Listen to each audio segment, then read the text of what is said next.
Work out చేస్తారు కానీ diet అయితే ఎవరు చేయరు. కానీ డైట్ చేస్తేనే మనకు మజిల్ బిల్డింగ్ అనేది అవుతుంది.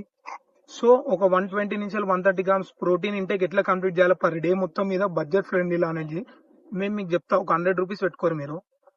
100 రూపీస్ లా ఒక ఫస్ట్ మీల్ వచ్చేసి ఒక 50 గ్రామ్స్ ఓట్స్, దాని తర్వాత ఒక 250 ml మిల్క్, అండ్ దాంతో పాటు ఒక బనానా, ఒక స్పూన్ పీనట్ బటర్ ఆర్ ఒక 20 గ్రామ్స్ పీనట్స్.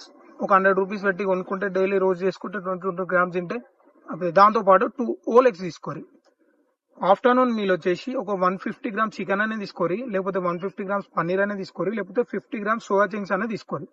ఇవి ఒక 2 పార్ట్స్ గా డివైడ్ చేయాలి. 2 పార్ట్స్ ఎందుకు అనేది మేము మీకు వీడియో ఎండ్ వరకు అర్థమవుతుంది.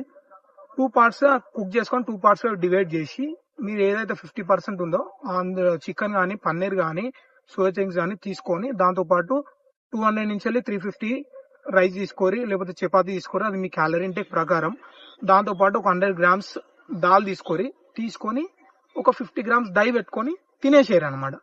ఇది మొత్తం తినేసే ఓవరాల్ గా మీకు 25 నుంచి 30 గ్రామ్స్ అనేది ఒక ప్రోటీన్ అనేది దొరుకుతుంది. ఈవినింగ్ మీల్ వచ్చేసి 3 ఓల్ ఎగ్స్ తీసుకోరి, ఒక 100 గ్రామ్స్ దై తీసుకోరి. దీంతో కూడా మజిల్ బిల్డింగ్ మస్తు అవుతుంది. డిన్నర్ మీల్ లాస్ట్ మీల్ అనమాట. లాస్ట్ మీల్ కూడా సేమ్ అంతే, 75 గ్రామ్స్ చికెన్, లేకపోతే మనం సోయా చంక్స్ 25 గ్రామ్స్ కుక్ చేసుకుంటాం కదా, ఆల్రెడీ మధ్యాహ్నం కుక్ చేసుకున్నామని చెప్పుకున్నాం కదా, సేమ్ అదే ఒక 50%. పన్నీర్ కూడా సేమ్ అంతే 50%. దాంతోపాటు మీ క్యాలరీ ఇంటేక్ ప్రకారం 200 నుంచి 350 మధ్యలో రైస్, దాంతోపాటు ఒక 100 గ్రామ్స్ దాల్. ఇది ఏదైతే ఉందో ఇది మంచిగా ప్రోటీన్. ఒక 120 నుంచి 130 గ్రామ్స్ అయితే ప్రోటీన్ వస్తాయి అరౌండ్గా. మంచిగా మజిల్ బిల్డ్ అయితే చేయొచ్చు. ఎవరికైనా లైవ్ ఎగ్జాంపుల్ కావాలంటే చెప్పురి. ఫుల్ డే ఆఫ్ ఈటింగ్లో నేను ఈ వీడియోస్ ఏదైతే చెప్పినా ఎగ్జాక్ట్ ఇదే చేస్తాను. అది దానికి నాకు కొంచెం షేర్స్ అండ్ కొంచెం కామెంట్స్ కొంతమంది చేసేసి ఆ వీడియో యూట్యూబ్లో మాత్రం పెట్టేసి ఆ వీడియో చేసి